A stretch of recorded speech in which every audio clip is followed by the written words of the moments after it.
माननीय उपप्रधानमन्त्रीजीहरू, माननीय मन्त्रीजीहरू, मुख्य सचिव र सचिवजीहरू, पत्रकार साथीहरू, संयुक्त राष्ट्र संघ, इटाली सरकार र रोम स्थित खाद्य तथा कृषि संगठन FAO, विश्व खाद्य कार्यक्रम WFP र कृषि विकासका लागि अन्तर्राष्ट्रिय कोष IFAD द्वारा यही 23 जुलाई 24 देखि 26 सम्म इटालीको रोममा आयोजित the United Nation food system summit +2 stock taking मोमेन्टमा नेपालको प्रतिनिधित्व गरी भर्खरै फर्केको यस अवसरमा यहाँहरूसँग यो पत्रकार सम्मेलनमा नेपालको सम्मेलनमा नेपालको सहभागिता र सम्मेलनको अवसरमा भएका द्विपक्षीय भेटघाटका सम्बन्धमा कुरा राख्न पाउँदा खुसी लागेको छ।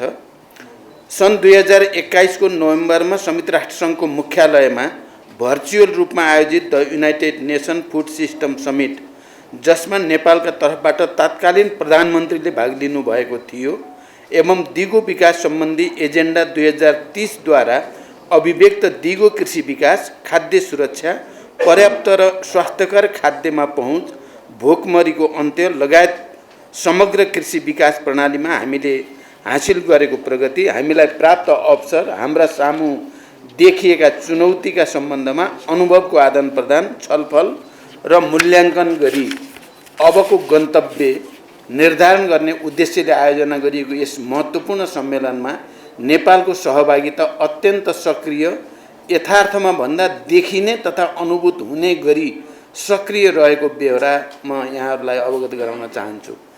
उक्त अवसरमा जुलाई 24 मा सम्पन्न सम्मेलनको उद्घाटन समारोह अफिसियल ओपनिङमा नेपाल सरकार प्रमुख तथा अति कम विकसित राष्ट्र LDC को चेयरका हैसियतमा सम्बोधन गर्नुका साथै जुलाई 25 मा आयोजित सम्मेलनको अत्यन्त महत्त्वपूर्ण सत्रको रूपमा हेरिएको food system transformation in practice, success, challenge and the way फरवर्डमा मैले नेपालको प्रतिनिधित्व गर्दै की स्पिकरको रूपमा सम्बोधन गरेको यहाँहरूलाई अवगत गराउन चाहन्छु। साथै सम्मेलनको अर्को महत्त्वपूर्ण सत्र प्लेनरी सेसन अन स्कुल मिललाई पनि नेपालको सरकार प्रमुखको हैसियतमा मैले सम्बोधन गरेँ।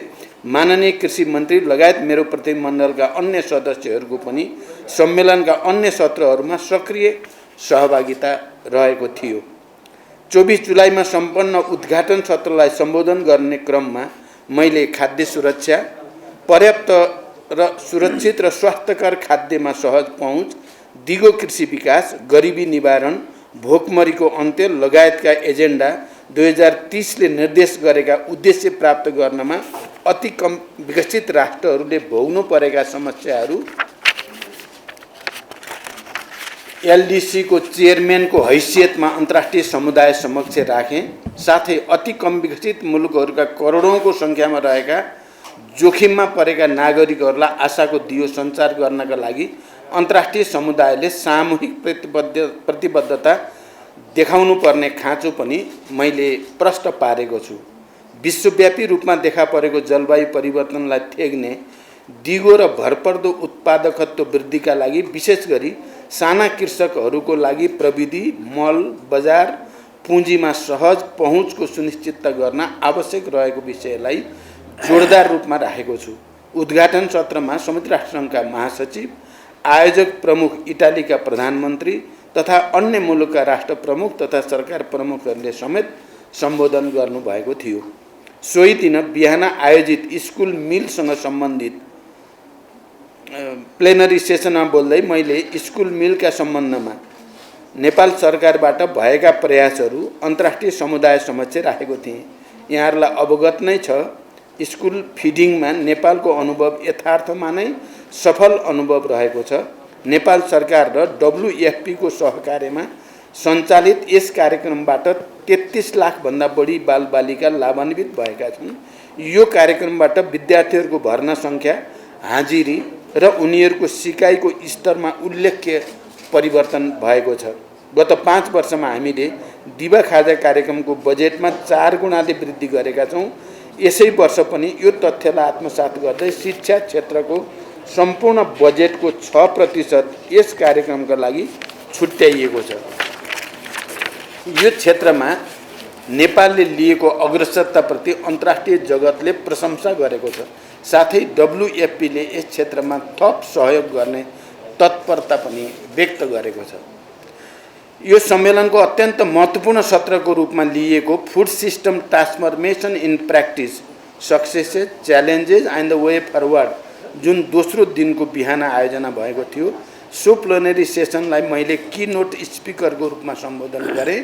सो क्रममा मैले यो सम्मेलनले सन् 2021 मा आयोजित फुड सिस्टम समिट पश्चात समग्र खाद्य प्रणाली तथा कृषि क्षेत्रको विकासमा भएका कार्यहरूको समीक्षा गर्दै अबको बाटो तय गर्न हामीलाई मार्गदर्शन गर्ने कुरा हामीले व्यक्त गर्यौं। मैले अन्तर्राष्ट्रिय समुदाय समक्ष नेपालको संविधान धारा 36 ले प्रत्याभूत गरेको सम्पूर्ण नेपालीको खाद्य सम्बन्धी हक सुनिश्चित गर्न सरकार दृढ रहेको र सरकारले food system transformation strategic plan 2022 देखि 2030 तयार गरेको र त्यसलाई प्राथमिकताका साथ कार्यान्वयनमा लैजाने धारणा व्यक्त गरे।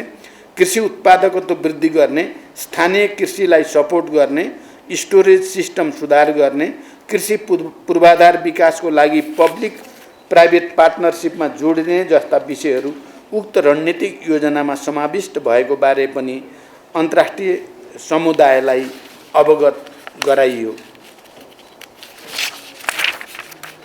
औपचारिक कार्यक्रमहरूका अतिरिक्त सम्मेलनका दौरानमा अत्यन्त महत्त्वपूर्ण द्विपक्षीय भेटवार्ता तथा संवादहरू भएका छन्। सम्मेलनको साइडलाइनमा संयुक्त राष्ट्रसङ्घका महासचिव महामहिम एन्टोनियो गुटेरेससँग भेटघाट तथा छलफल भएको यहाँहरूलाई अवगत गराउन चाहन्छु। सो अवसरमा संयुक्त राष्ट्रसङ्घ र नेपाल बीचको सहकार्य तथा सहयोग, विश्व शान्तिमा नेपालले पुर्याएको योगदान, मल्टिल्याटरलिजम, क्लाइमेट चेन्ज, गरिबी निवारण तथा खाद्य सुरक्षा जस्ता विषयमा छलफल भएको थियो। उक्त अवसरमा मैले उहाँलाई उपयुक्त समयमा नेपाल भ्रमण गर्नका लागि निमन्त्रणा गरेको छु र सो निमन्त्रणालाई उहाँले सहर्ष स्वीकार गर्नुभएको छ। उहाँ नेपालप्रति चासोका साथ जानकारी राख्ने शुभचिन्तक रहेको बारे यहाँहरूलाई जानकारी नै छ। उहाँ छिटै नै नेपाल आउने प्रतिबद्धता व्यक्त गर्नुभएको छ।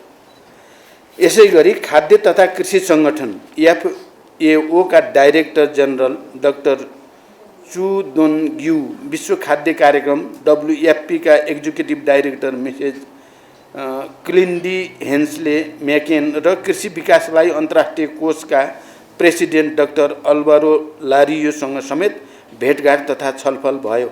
उक्त छलफलहरू नेपालको 30 सङ्गठनहरूसँगको सहयोग तथा विकास साझेदारी, नेपालमा 30 को सहयोगमा सञ्चालित आयोजनाहरूको कार्यान्वयन, नेपालको कृषि विकास, ग्रामीण विकास, खाद्य सुरक्षा, गरिबी निवारण तथा संगठनहरू 30 सङ्गठनहरू अब हुने साझेदारी तथा सहयोगका सम्बन्धमा केन्द्रित रहेका थिए। यहाँहरूलाई अवगत नै छ, एफएओ, डब्ल्युएफपी, आइफ्याड तीनै सङ्गठनले नेपालको कृषि विकास, ग्रामीण विकास, खाद्य सुरक्षा, गरिबी निवारण, महिला किसानहरूको जीवनस्तर सुधार जस्ता विषयमा लामो समयदेखि नेपालसँग सहकार्य गर्दै आएका छन्।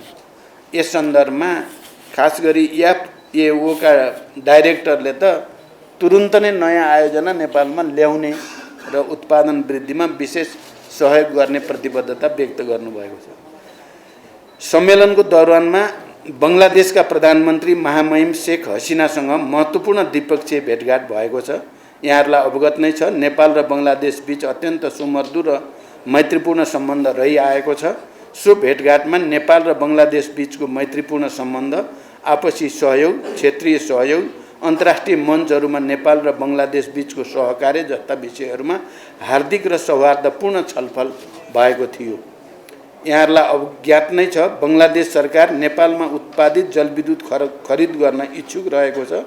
आर्थिक अन्तर्निर्भरताको यो अत्यन्त महत्त्वपूर्ण आयाम अब कार्यान्वयनको चरणमा रहेको छ। हालै मैले गरेको छिमेकी मित्र राष्ट्र भारतको औपचारिक भ्रमणका क्रममा नेपालले भारतीय भूमि भएर नेपालको जलविद्युत बङ्गलादेशमा निर्यात गर्ने सहमति भएको छ। त्यसलाई यथाशीघ्र औपचारिकता दिई जलविद्युत निर्यातको ढोका खोल्ने हाम्रो प्रयासले सार्थकता पाउँदैछ। बङ्गलादेशका प्रधानमन्त्रीसँग यो विषयमा अत्यन्त महत्त्वपूर्ण कुराकानी भएको छ र उहाँहरूको यो स्वतन्त्रताको 50औं वर्षको उपलक्ष्यमा मलाई निम्ता पनि दिनुभएको छ र मैले सकेसम्म बङ्गलादेश आउने भनेर भनेको पनि छु। भ्रमणकै क्रममा मैले एनआरएनए इटालीद्वारा आयोजित कार्यक्रममा भाग लिई त्यहाँ रहेका नेपाली समुदायसँग विभिन्न विषयमा छलफल गरेको समेत अवगत गराउन चाहन्छु। नेपाली समुदायका तर्फबाट केही महत्त्वपूर्ण विषयहरूमा सहजीकरण गरिदिनका लागि सरकारलाई आग्रह भएको छ। ती विषयहरू समाधान गर्न सकेमा विदेशमा बस्ने नेपालीहरूलाई सहज सेवा पुग्ने, नेपालको निर्यात बढ्ने र नेपाल र मित्र राष्ट्रहरू बीच सम्बन्ध थप सुमधुर हुने मैले विश्वास लिएको छु। सो सम्मेलनमा म अत्यन्त व्यस्त रहेँ। सम्मेलनको पहिलो दिन त बिहान 9 बजेदेखि बेलुका 9 बजेसम्म करिब 12 घण्टा एफएओको परिसरभित्र सम्मेलनमा सहभागिता र बैठकहरूमा व्यस्त रहेँ। केही बचेको समय समेत इटालीको आर्थिक, सामाजिक र सांस्कृतिक क्षेत्रमा गरेको विकासको अवलोकन गरेको छु। प्लेनमा चढ्नुभन्दा केही समय अगाडि मात्रै रोमको ओलम्पिको फुटबल स्टेडियमको अवलोकन पनि गरेँ। त्यो अवलोकन गर्न लायक रहेछ। फुटबल क्षेत्रमा उनीहरूले गरेको प्रगतिबाट हामीले पनि सिक्न सकिने धेरै कुरा भएको महसुस गरियो। यसरी सम्मेलनमा देखिएको नेपालको सक्रिय सहभागिता र सम्मेलनको दौरानमा भएका महत्त्वपूर्ण भेटघाटहरूबाट यो भ्रमण एउटा सफल भ्रमणको रूपमा रहेको पाएको छु। समग्रमा यो भ्रमणबाट अन्तर्राष्ट्रिय मञ्चमा अझ विशेष गरी संयुक्त राष्ट्रसङ्घीय मञ्चहरूमा नेपालको छवि एक स्वतन्त्र, सार्वभौम, संयुक्त राष्ट्र समग्र मल्टिल्याटरलिजम प्रति प्रतिबद्ध मुलुकको रूपमा अझ बढी मुखरित हुन पुगेको मैले विश्वास लिएको छु। मैले सुरुमा पत्रकारहरूको अगाडि राख्ने करिब करिब त्यहाँ भएका कामहरूको प्रेस नोट यही नै हो।